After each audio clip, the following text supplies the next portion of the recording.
So I'm riding Bowie right now. I just pulled into an indoor and I found I was using this bit. It's just a very simple, generic, like a nice training bit. It's a two-piece with a fat twist, just a snaffle. He's been working really good and I'm able to really like kind of handle him better in it. Just he's like, I like the feeling of those snaffles where you're able to actually get a good feel in them and get them to collect without a lot of funny mechanisms going on. I did find he started to just kind of drag on it a little and just kind of get heavy. So what I'm gonna try, it's pretty much the same, it's just a bit thinner. So I'm gonna try that on him, just maybe have to up the snaffle and then see if maybe I need to move over to like a junior cow, which I do have this really nice bit. It's the Professional Choice, the Charmaine James, like I think it's the grasshopper one. So it looks like that, just three-piece. I had the curb really loose. I did ride him in it. He felt pretty scared in it, kind of, where I want my horse to level out nicely, collect, and be forward. Where I found with that, when it hit his mouth, or when I needed to use it to kind of collect him and push him forward and get him to ride up in the bridle, he didn't really want to. He just went up and he was a little scared. So I think maybe now I still need to work on in a snaffle. So I'm going to try this one. It's just a two-piece thinner twist and see if maybe that will get a better reaction. Here's my setup. I'm going to use a bit, split reins because they're easy for this kind of training. And my bit placement is, it's kind of in there snug. You can't really see with the bit guard, but it's not very floppy, but it's a little bit where it's not making them smile. I definitely don't want to have a bunch of wrinkles in their mouth. I want it to be when hey!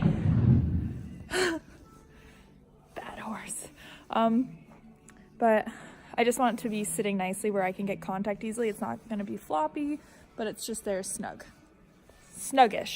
Another thing you'll notice, I always use bit guards with anything with any sort of draw, or gag, I guess would be the right word, but I don't want anything to pinch unnecessary. Like if it slides and it moves and it could catch the corner of their mouth and pinch, I don't want to cause any mixed signals or anything that they can get scared of and not like about the bit experience. So I want to make it as fun and positive as possible, so I always use the bit guards just to prevent any pinching and any confusion, and just to try and make them a bit happier with having a bit in their mouth. So let's see how this works. So I do quite a lot of flexing with him. I'm going to fast forward it because I do quite a bit. So if you notice, I pause when I put pressure, and when I'm giving him the chance to come around, and when he doesn't, I'll just more or less pull him around. And if he pulls around pretty lightly, then I'll release right away. And if he doesn't and he's being heavy, then I'll hold it there until I get him to give in and give me that slack. So I do it quite a bit just because he's pretty much at the stage where he has hardly been started. So I like to begin my rides like this.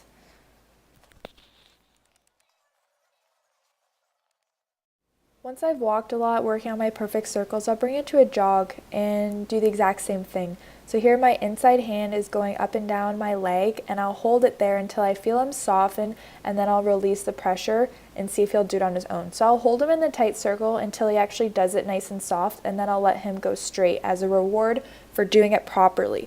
I'll go straight for a bit, and then I'll ask him again, just bringing my inside hand up, using my inside foot, getting him to round and follow his body. So I want him to just kind of stay down and forward. I want him to follow his nose around the turns and be able to do it both directions, whatever I ask. So I'll even work on figure eights and change the direction, see how he's going to the right now, and then I'll just pick him up and maybe go over back to the left. And I'm working on a lot of things here.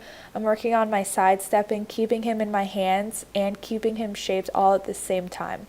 So it has been a little bit of a progress to get to this point, but he's doing really good and being able to stay in my hands. Like right there, I'm kind of picking him up and wanting him to stay in a straight line, but to stay shaped. And he's figuring it out nicely.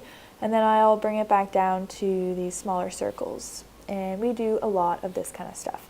A lot of figure eights, a lot of changing directions, working on the exact same thing both ways, because it's good for him as well as it's good for myself. I like to be centered and really balanced, so me being able to go back and forth, it's helping me as a rider, and it's also helping him as a horse to be listening to me and me giving him the proper cues for him to do his job correctly. I will bring it up to a lope to see how our perfect circles are going. If you notice, my hands are pretty wide. They're not really close together over the horn. I'm trying to keep them nice and wide, like my own shoulder width apart, and my inside hand will be above, and I can lift it, but keeping my elbow kind of at a hinge. So when I want him to step out and make the bigger circles, I'm trying to keep him in my hands just like that, and he's actually staying out and staying soft. So that's really good. I'm trying to get him to listen when I have to do this, let's say in a run. He's actually gonna stay up, keep his shoulder up, and respond. So I do a bit, get him to stop and back up, and then we're gonna take it the other way. I also realized our stops aren't totally perfect, so I might keep working on my stop and back up. He likes to kind of go through the bridle. He doesn't know how to stop with my body, so I'm really enforcing the backwards motion. Since he's never done it before since I got him, he never knew how to stop and back up. So that's something I really need to start to instill. Good boy.